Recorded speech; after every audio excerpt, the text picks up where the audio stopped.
Muy buenos días a todos, buenas tardes, buenas noches, a la hora que usted se encuentre viendo este video. Damos la bienvenida a nuestro canal del Centro Cristiano Palabra de Vida. Soy el pastor Henry Pérez. Hoy quiero trabajar sobre un tema que he titulado El poder de la resurrección. Y para esto quiero que por favor me acompañen, si son tan amables, al libro de Marcos, Evangelio según San Marcos, capítulo 16, a partir del verso 1 en adelante. Dice la Sagrada Escritura: Cuando pasó el día de reposo, María Magdalena, María, la madre de Jacobo, y Salomé compraron especias aromáticas para ir a ungirle. Y muy de mañana, el primer día de la semana, vinieron al sepulcro ya salido el sol. Pero decían entre sí: ¿quién nos removerá la piedra de la entrada del sepulcro? Pero cuando miraron, vieron removida la piedra, que era muy grande. Y cuando entraron en el sepulcro, vieron a un joven sentado al lado derecho, cubierto de una larga ropa blanca, y se espantaron. Mas él le dijo: no os asustéis. ¿Buscáis a Jesús Nazareno, el que fue crucificado? Ha resucitado, no está aquí. Mirad el lugar en donde le pusieron. Pero id, decid a sus discípulos y a Pedro, que él va delante de vosotros a Galilea. Allí le veréis como él dijo. Alguien preguntó en algún momento: ¿usted cómo puede estar seguro que el cristianismo es la verdadera religión? Yo le decía a esa persona: primero que todo, el cristianismo no es ninguna religión, porque Jesús no es ninguna religión.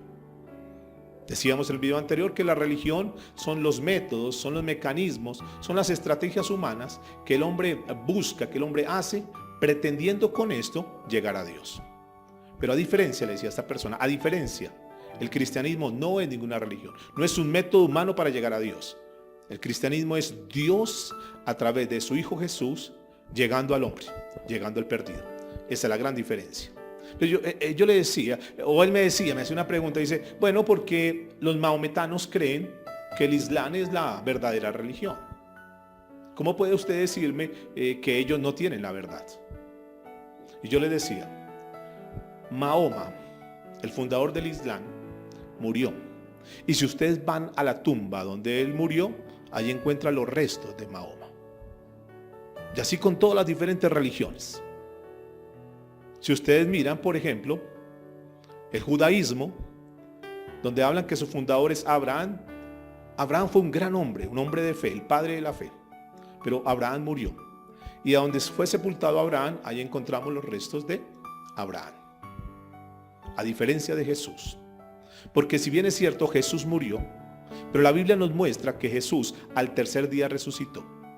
Y la diferencia con las diferentes religiones que existen en el mundo es que si nosotros vamos a la tumba donde fue sepultado Jesús, no vamos a encontrar los restos, vamos a encontrar una tumba vacía.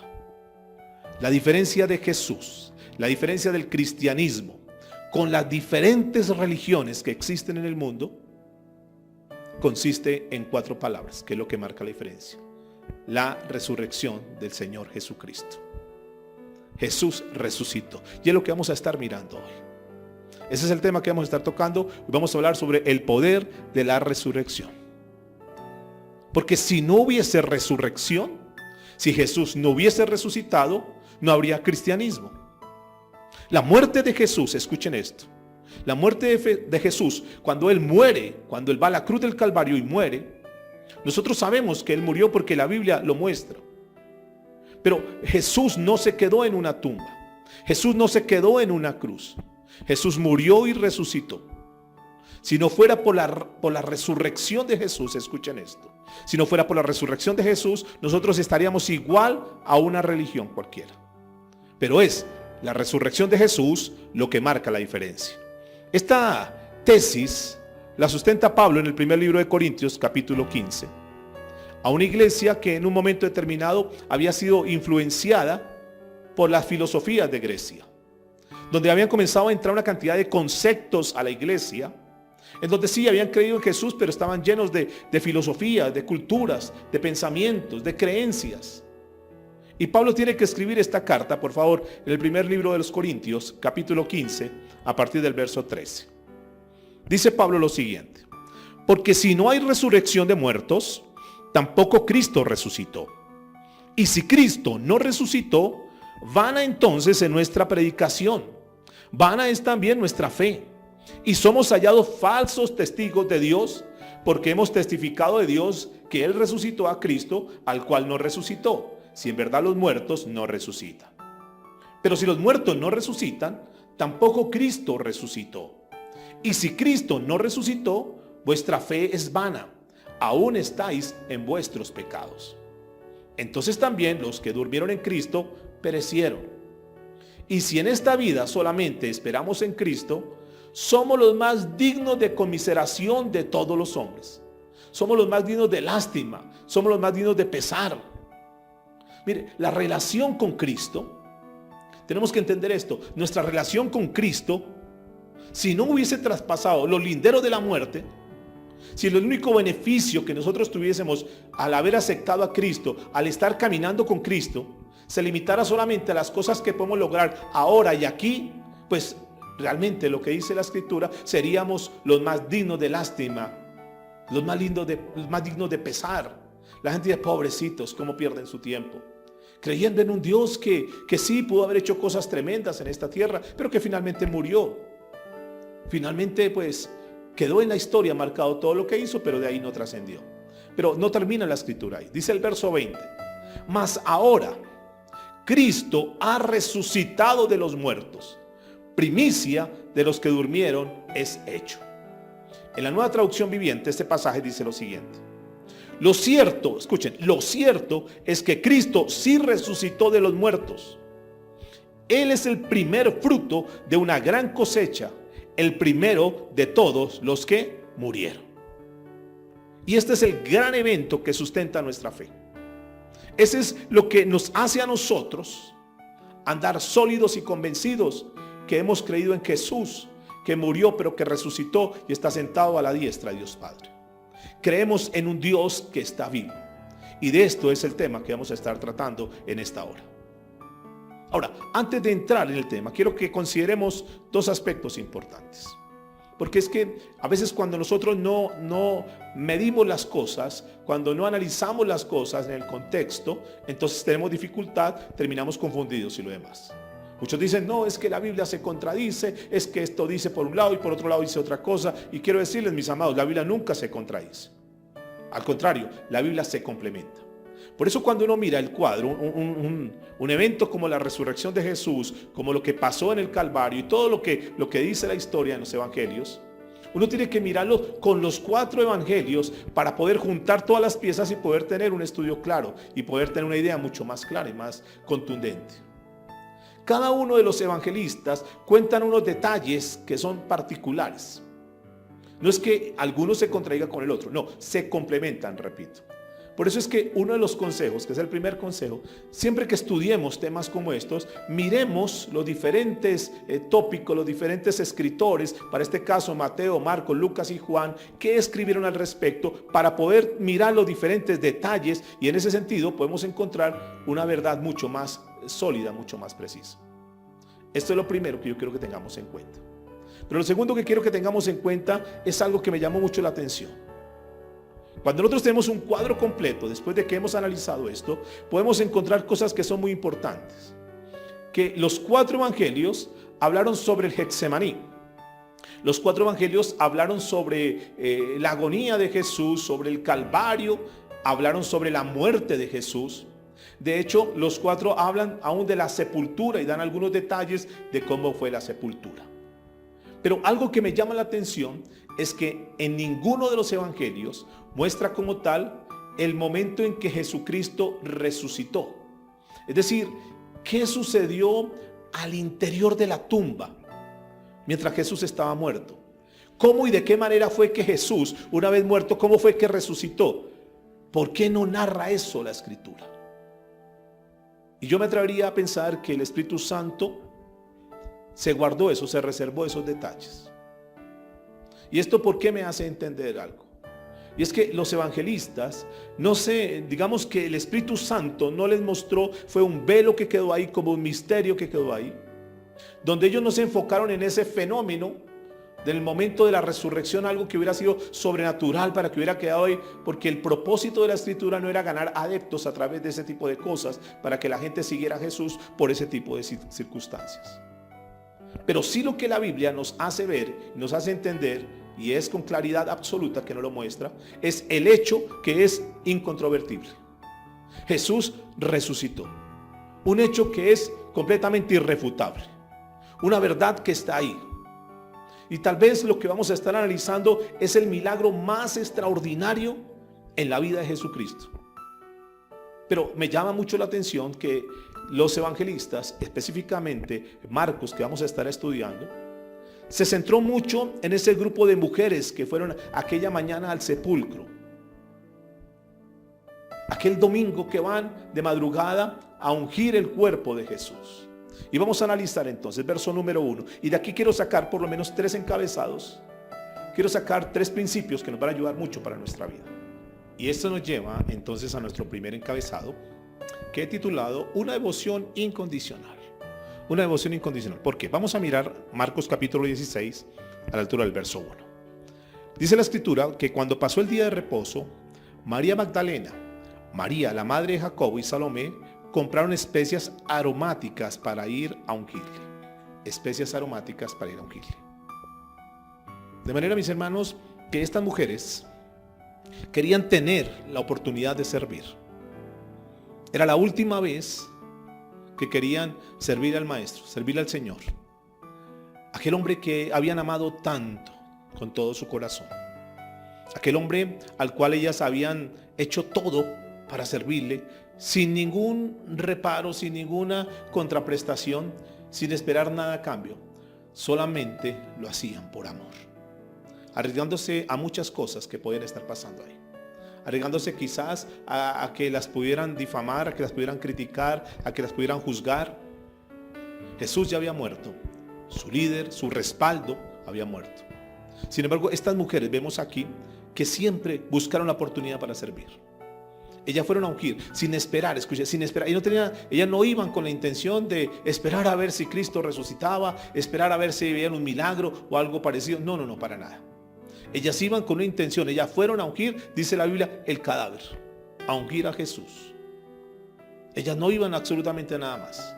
Habían visto a Jesús morir, pero a pesar, escuchen que esto es interesante, a pesar que Jesús había muerto, ellas lo seguían amando. Esto es un amor tremendo, es una demostración de amor, es una demostración de fidelidad de todo corazón. Los demás los habían abandonado, sus discípulos, las personas que habían estado con él, las personas que habían dicho por encima de nuestro cadáver, pero que a ti no te pase nada, Jesús, ya no estaban ahí. Sin embargo, estas mujeres todavía seguían amando. Los líderes religiosos de su momento habían repudiado a Jesús. Sin embargo, estas mujeres seguían amando a Jesús. Los soldados romanos, el pueblo romano, civil romano, habían condenado a Jesús. Pero sin embargo, estas mujeres lo seguían amando. Este es un grupo de mujeres que siguen siendo fieles, que siguen estando ahí con Jesús, a pesar que Jesús ha muerto. Razón por la cual Jesús les da el privilegio de ser las testigas, las primeras, la primicia de testigas oculares frente a la resurrección que él iba a tener en unos momentos. Ellas fueron las primeras que pudieron presenciar eso que fue tan tremendo, tan trascendental. Versículo 2 de Marcos 16. Dice, y muy de mañana, el primer día de la semana, vinieron al sepulcro ya salido el sol, pero decían entre sí, ¿quién nos removerá la piedra de la entrada del sepulcro? Noten este detalle que Marcos señala acá. Dice que la piedra era muy grande. Estas mujeres no se quedaron cruzadas de brazos diciendo, bueno, pero ¿cómo vamos a ir allá? ¿Quién nos va a mover esa piedra? Estas mujeres no salieron por el lado fácil, por las disculpas fáciles. Yo sí quiero servirle a Dios, pero lo que pasa es esto, lo que pasa es lo otro, es que me queda muy lejos, es que no tengo tiempo, es que mi familia, es que lo otro. No, estas mujeres no tenían ninguna condición. Esta mujer dijo, pero ¿será que sí es la voluntad de Dios? ¿Será que sí está bien que nosotros vayamos? Y decían, oiga, pero si no hay un grupo de hombres que nos ayuden a quitar esa piedra, entonces ¿cómo vamos a ir allá? ¿Será que vamos? ¿Será que no vamos? ¿Qué hacemos? No decían, oye, ¿será que está como muy temprano y de pronto qué tal que nos pase algo porque estamos como tan temprano y nosotros solas? ¿Qué hacemos? No, estas mujeres no les interesó algo. Estas mujeres no estaban detrás de cualquier cosa que pudieran dar. Mire, esto a mí me llama mucho la atención, porque estas mujeres lo hacían cuando no estaban esperando ningún reconocimiento. Es decir, no iban a servirle al líder para que el líder las viera y dijera: ay, qué bueno, de verdad que las felicito y voy a mirar cómo las promociono, voy a mirar cómo les ayudo. No, ellas no estaban esperando absolutamente nada emocional. Ellas iban porque tenían un corazón verdaderamente de siervas y querían ir allá. No lo hacían para ser las más populares, para que los demás vieran cómo estas mujeres servían, y entonces al ver los demás cómo servían decían: wow, qué mujeres tan tremendas, y comenzaban de pronto a valorarlas, comenzaban de pronto a destacarlas. Para nada. Ellas no estaban buscando absolutamente nada de eso. Ellas no lo hacían por seguridad, por respaldo. No, ellas aún sabían que estaban corriendo peligro. Pero a pesar de todo eso, estas mujeres querían servirle. Pasa lo que muchas veces en la iglesia nosotros decimos: sí, yo amo a Dios, sí, yo entrego mi vida a Dios, sí, Jesús, oh Señor, te alabo, te bendigo. Pero no somos capaces de salir de nuestro momento de conformidad, de nuestro lugar de comodidad. Porque siempre queremos que los demás nos vean, y entonces cuando se ofrenda para que los demás lo vean, y entonces voy a la iglesia para que los demás me vean. Pero realmente, ¿cuál es el amor? ¿Cuál es el sentimiento que nosotros tenemos por Jesús? Tú que me estás mirando ya, yo tengo que analizarme también. ¿Será que realmente ese amor que nosotros tenemos hacia Jesús es un amor incondicional? ¿Será que de verdad, de corazón, nosotros amamos a Jesús? ¿Nosotros estamos caminando en el cristianismo verdaderamente porque amamos a Jesús, o simplemente porque no queremos seguir en la religión tradicional y entonces nos ha parecido interesante esto, nos gustan los cantos, nos gustan cómo nos predican la palabra, cómo nos enseñan? Sí, qué bueno, yo amo a Jesús, pero realmente puedes analizarte en esta tarde, en esta hora, puedes mirar tu vida, tu corazón, si realmente tu corazón ama a Jesús. ¿Es Jesús el número uno en tu vida? Para ti no te importa absolutamente nada más, sino solamente agradar con tu vida a Jesús. Cuando en tu mente está divagando por cometer algún pecado, por hacer algo incorrecto, ¿qué es lo que tú piensas en ese momento? ¿Qué es lo que le dices a tu mente? ¿Por qué no haces? ¿Por qué no cometes el pecado? Muchos no cometen el pecado porque ¿qué tal yo sea descubierto y entonces mi imagen, mi popularidad, mi estatus, qué tal me descubran? Entonces yo mejor no peco porque ¿qué van a decir los demás? Mejor no peco porque no lo quiero hacer. Pero ¿será que tú en algún momento, será que nosotros analizamos en algún momento y decimos: no, yo no quiero fallarle más a Dios, y no me interesa que nadie me esté viendo, no me interesa que nadie lo sepa, a mí lo único que me interesa es agradarle al Señor, y lo amo tanto que no quiero fallarle? Reconozco y valoro tanto ese precio tan grande que pagó en la cruz del Calvario, ese sacrificio tan enorme, que por amor a Cristo no le quiero fallar más. No lo hacemos porque los demás lo vean, no lo hacemos porque no lo quiero hacer, lo hacemos verdaderamente porque amamos al Señor Jesús. Esa es una buena pregunta para que nosotros nos hagamos en esta tarde.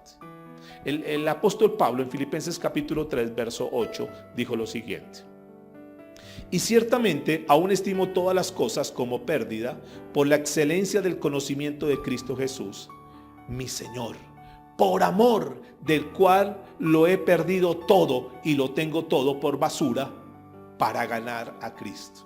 Por amor. Pablo es un excelente ejemplo de un hombre que dejó absolutamente todo lo que tenía hasta ese momento. Un hombre que había logrado muchas cosas hasta el momento que conoció a Cristo, pero que no le importó absolutamente nada y se entregó tanto a Cristo, amó tanto a Cristo, que abandonó absolutamente todo. Es el mismo apóstol el que le escribe a los Corintios en su segunda carta a los Corintios, capítulo 5, verso 14 y 15. Porque el amor de Cristo nos constriñe, es decir, nos forza, nos obliga, nos exige, pensando esto: que si uno murió por todos, luego todos murieron. Y por todos murió, para que los que viven ya no vivan para sí, sino para aquel que murió y resucitó por ellos.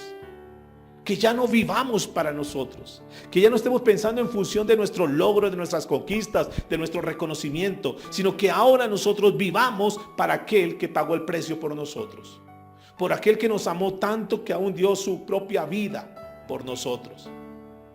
Es increíble cómo estas mujeres hicieron lo que hicieron, aún pensando que Jesús estaba muerto.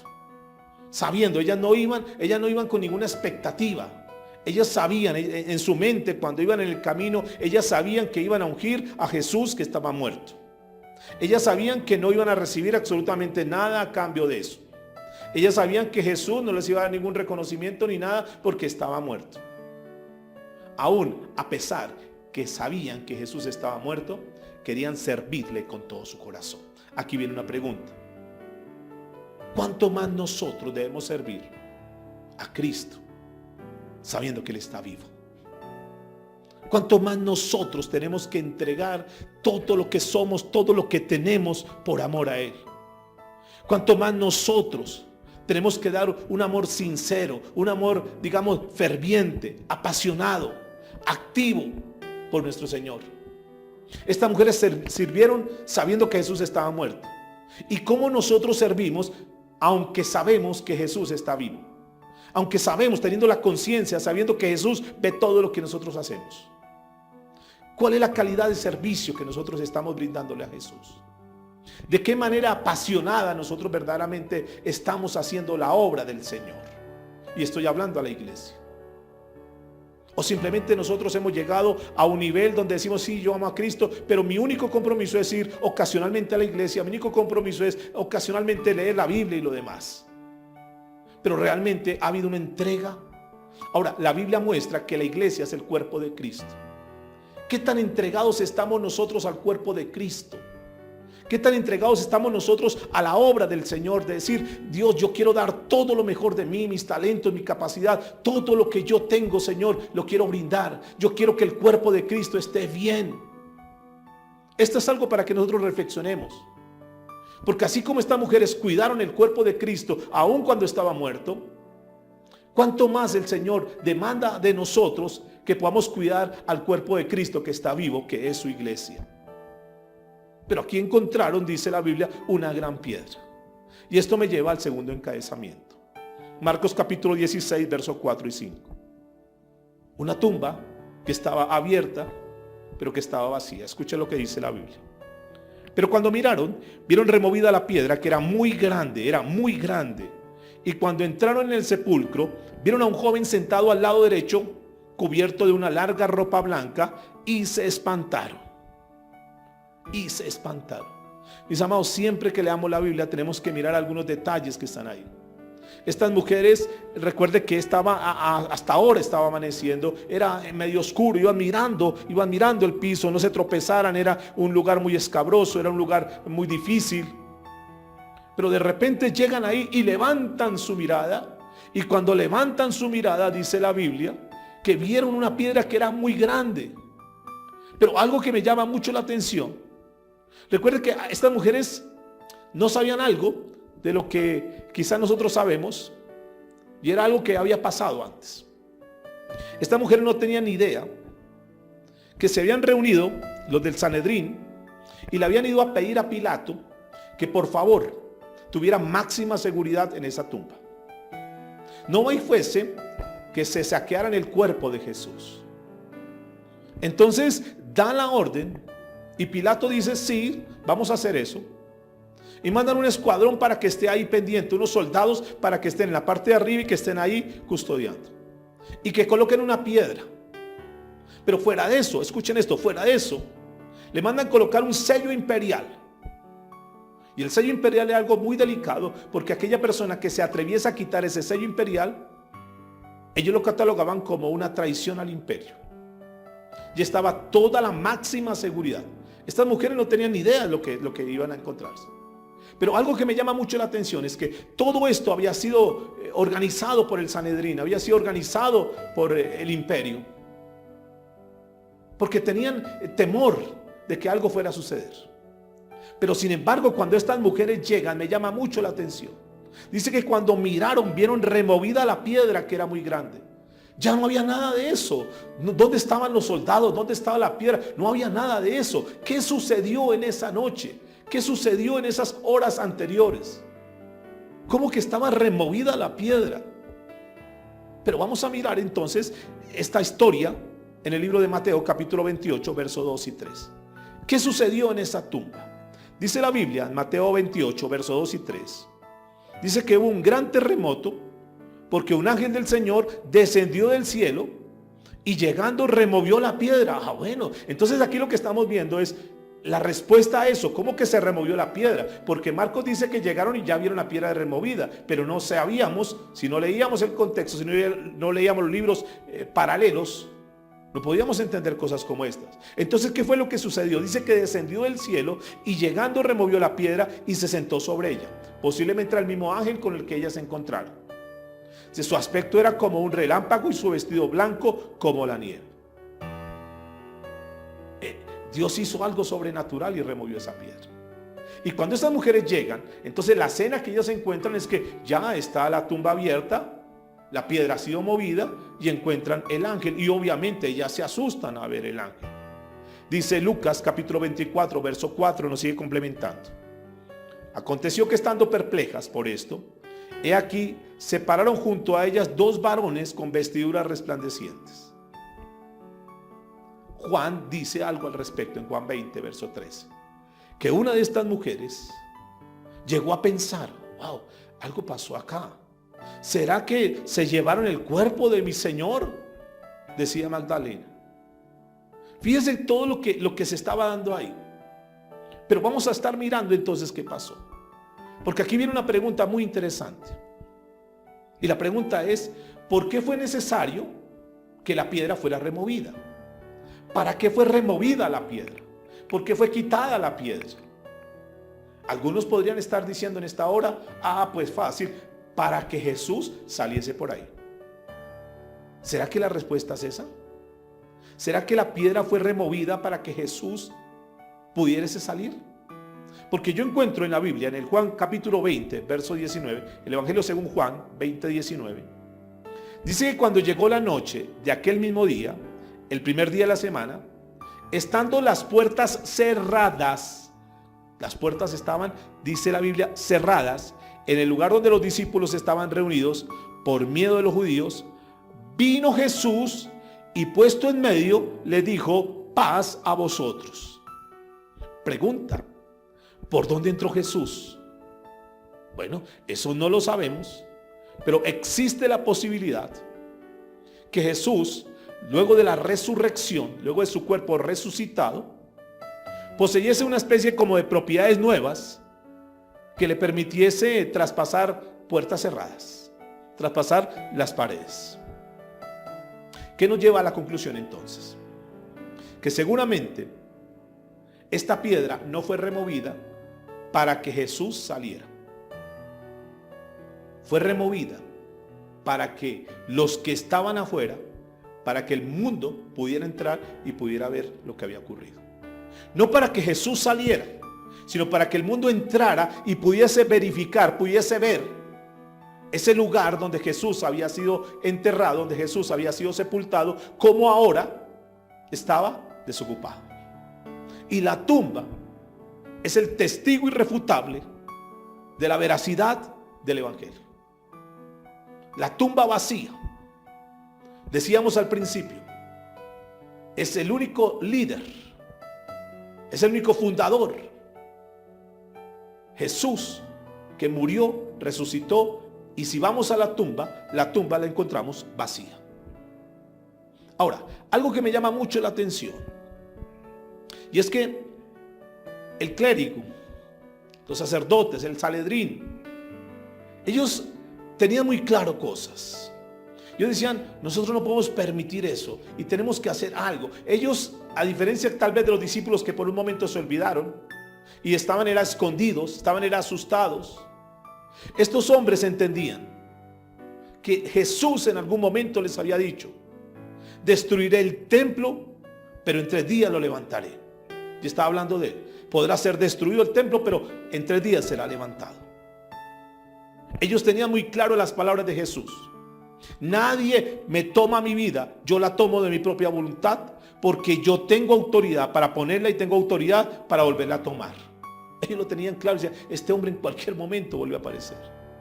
Los líderes religiosos de Israel Decía en algún momento Jesús a sus discípulos: ellos me condenarán a muerte, me entregarán al poder judicial, me entregarán a los gentiles, me van a ejecutar, pero al tercer día resucitaré.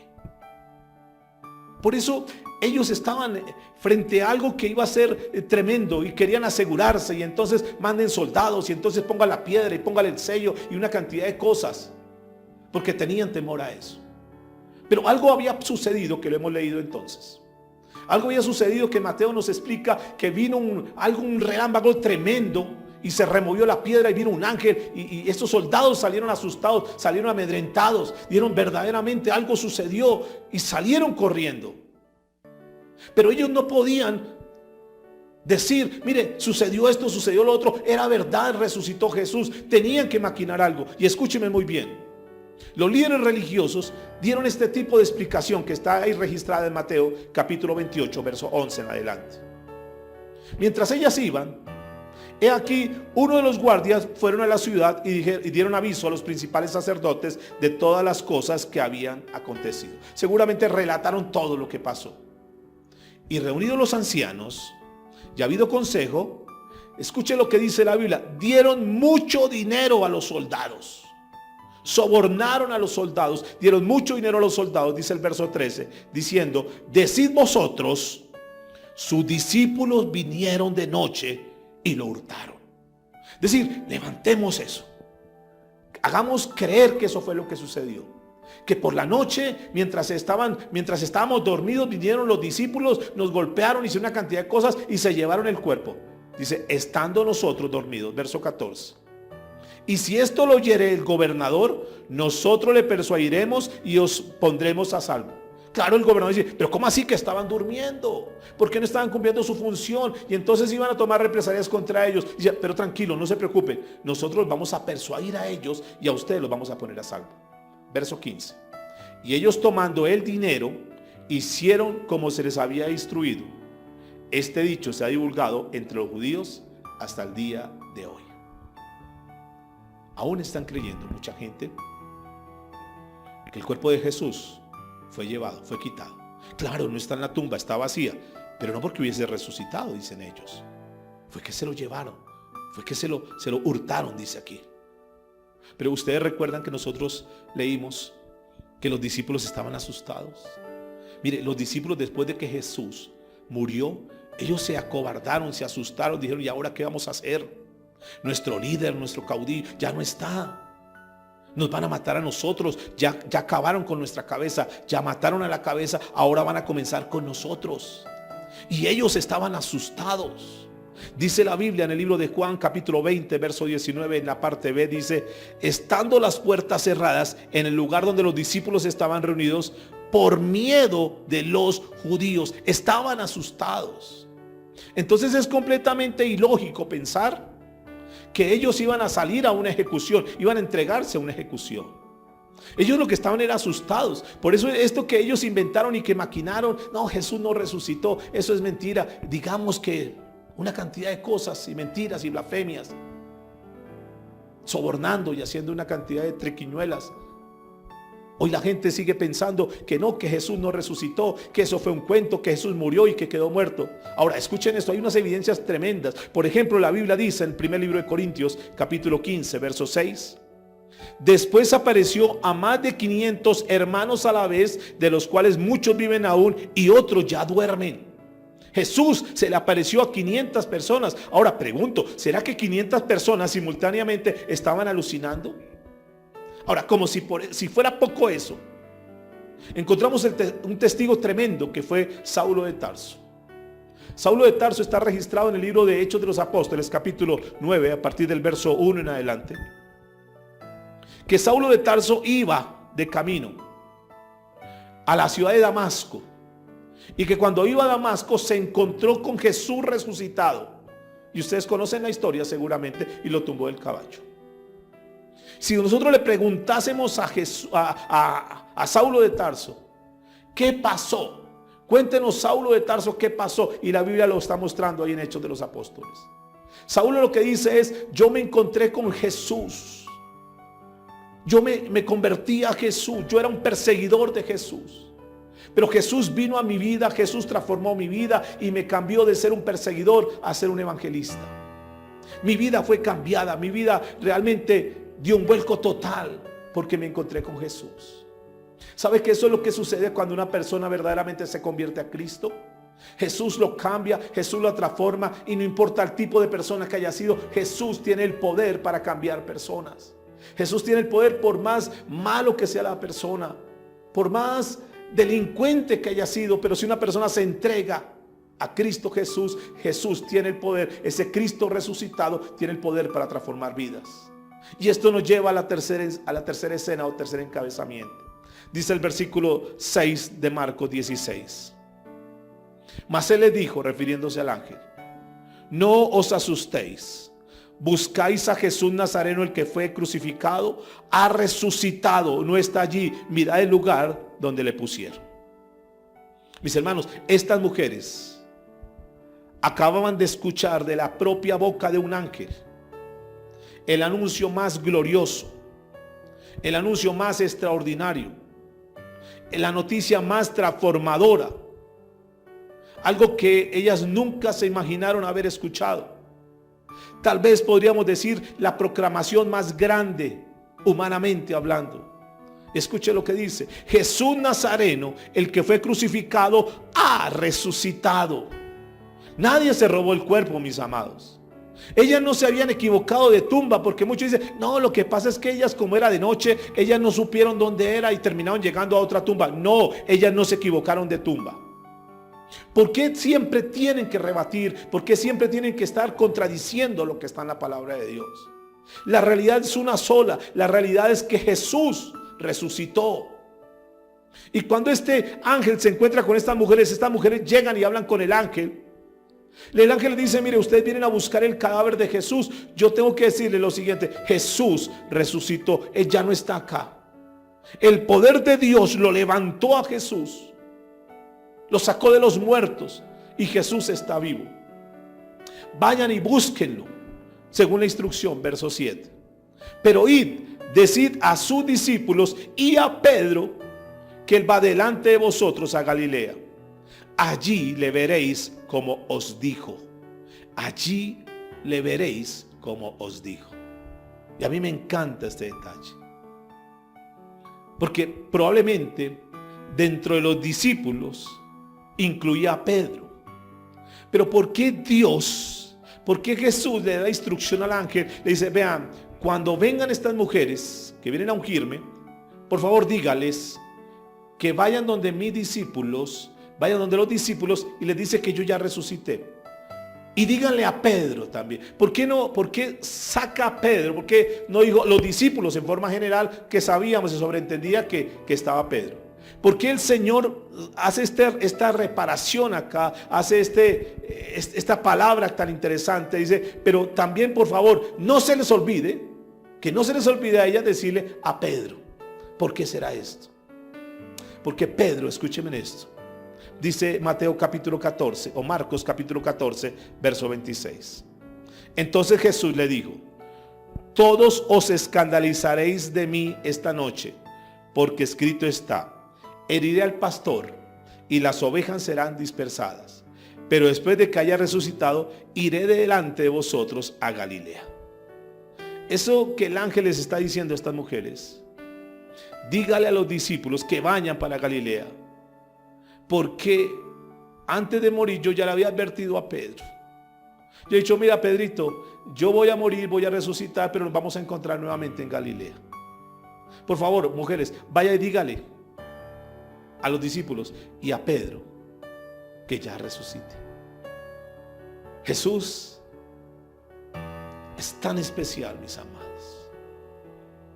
¿Por qué Jesús tuvo que tener ese trato tan especial con este hombre Pedro que lo había negado?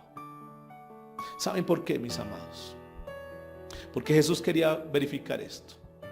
Vaya, dígale al impetuoso de Pedro que yo ya resucité.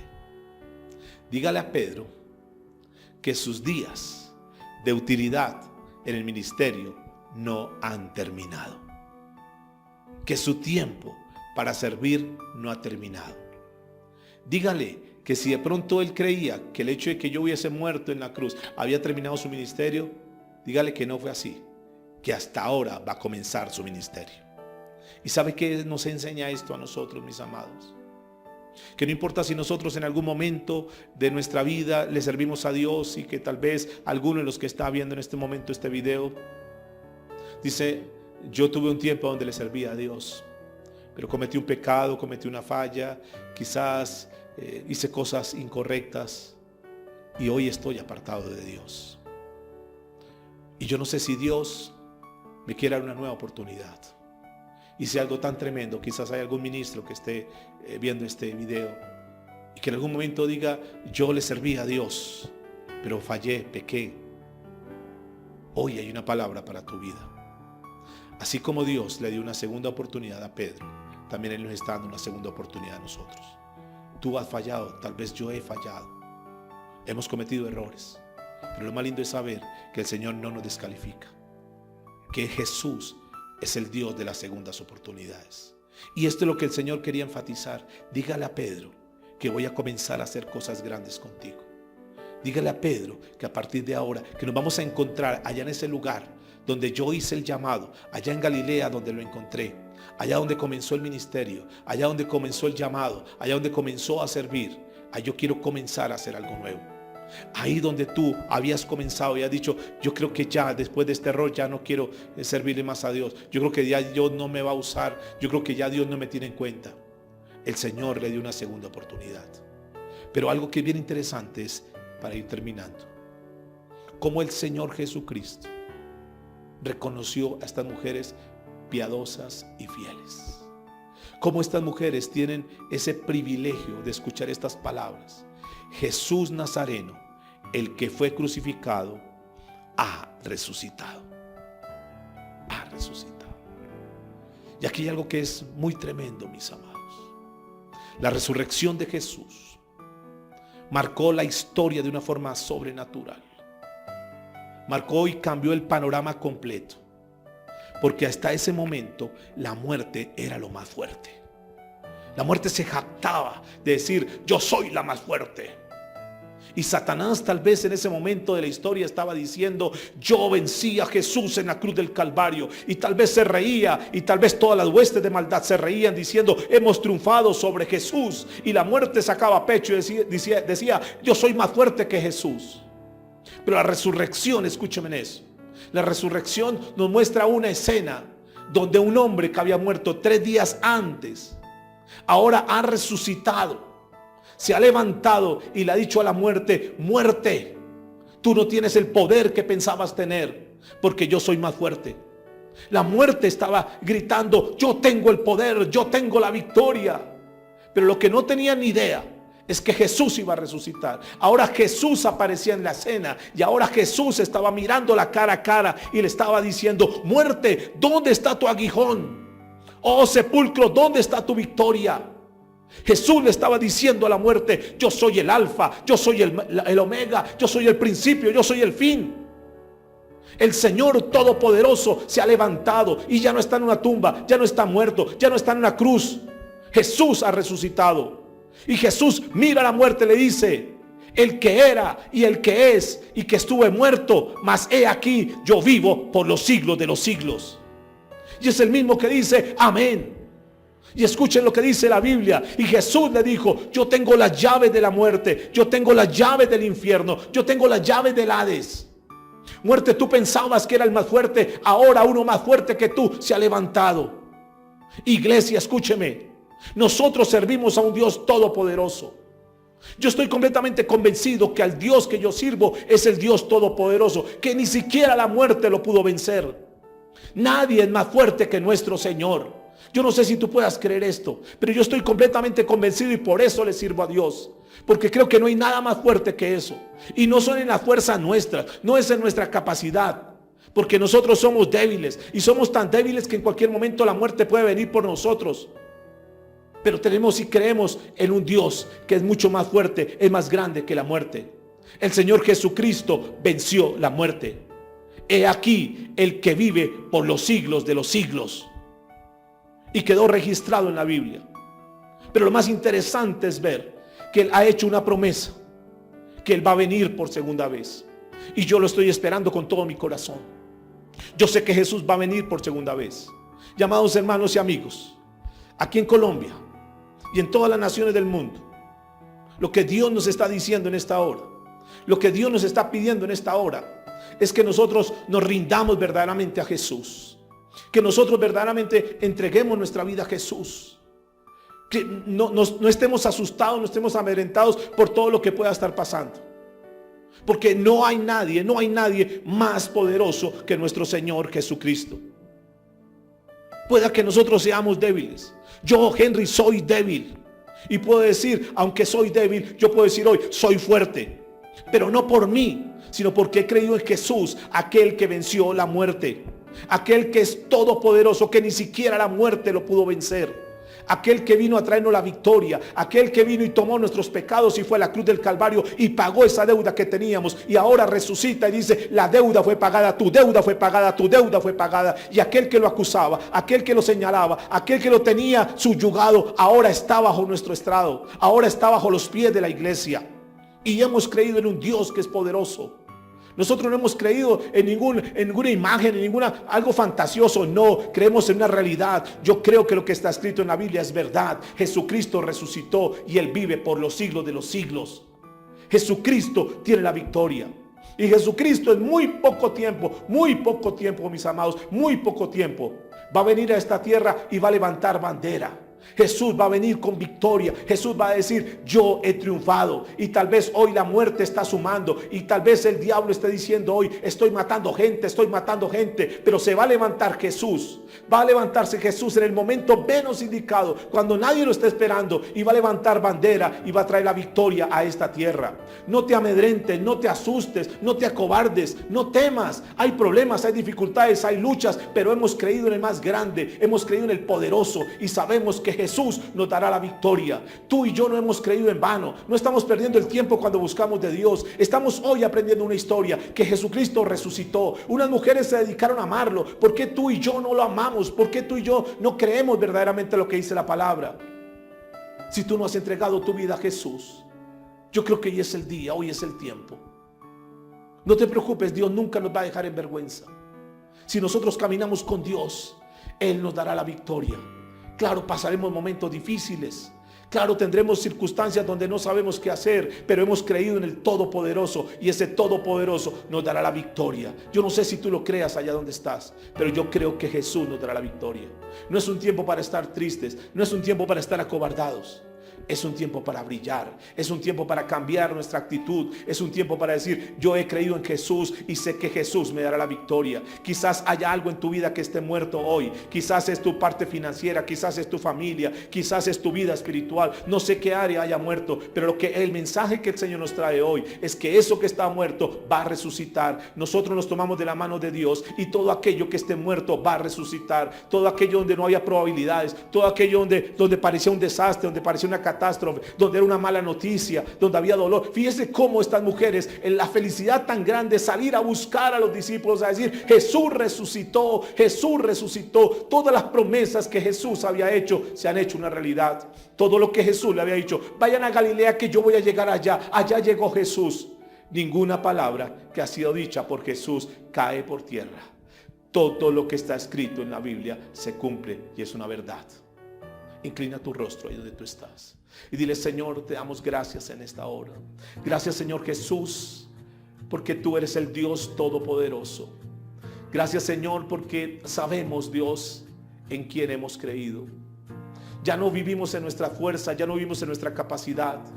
Ahora creemos en ese Jesús que está vivo. Nuestro Jesús está vivo. Tenemos un Dios que está vivo.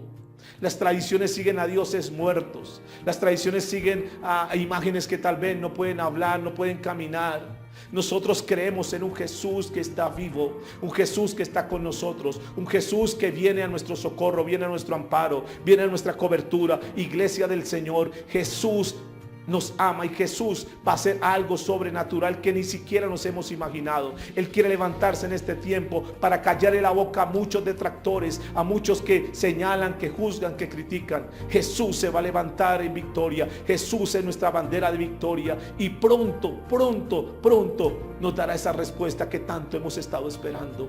Señor Jesús, muchas gracias. Gracias Jesús por tu victoria. Gracias Jesús porque tú nos has dado la salvación y la vida eterna.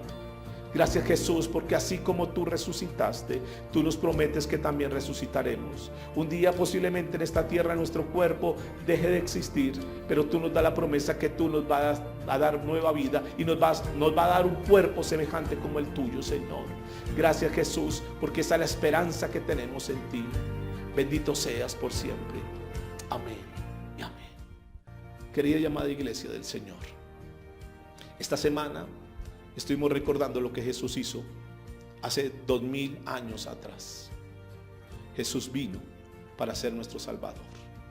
Jesús vino para quitar todas nuestras cargas, todas nuestras culpas, para hacernos libres, para limpiar nuestra conciencia, para limpiar nuestro pasado. Jesús vino y tomó todas las facturas que eran nuestros pecados. Derramó su sangre, fue a la cruz del Calvario y pagó por ellas. Murió por nosotros, porque la paga del pecado es muerte y alguien tenía que morir. Y ese alguien voluntariamente fue Jesús. Pero Jesús no quedó muerto. Jesús fue, descendió, le quitó las llaves del Hades al enemigo y nos trajo la victoria. Él fue y pagó las facturas. Ahora está con nosotros diciendo, esta factura fue pagada, esta factura fue pagada. Jesús fue levantado en gloria. Jesús ahora vive en nuestro corazón. Jesús está contigo, Jesús está conmigo. Si Jesús está con nosotros, ¿por qué debemos de temer? Si Él está con nosotros, ¿quién contra nosotros? Y recuerde que la Biblia dice que mayor es el que está en nosotros que el que está en el mundo. Pueda que tengas problemas, pueda que tengas dificultades, pero si este mensaje hizo sentido en tu vida, recuerde que ahora en Cristo eres más.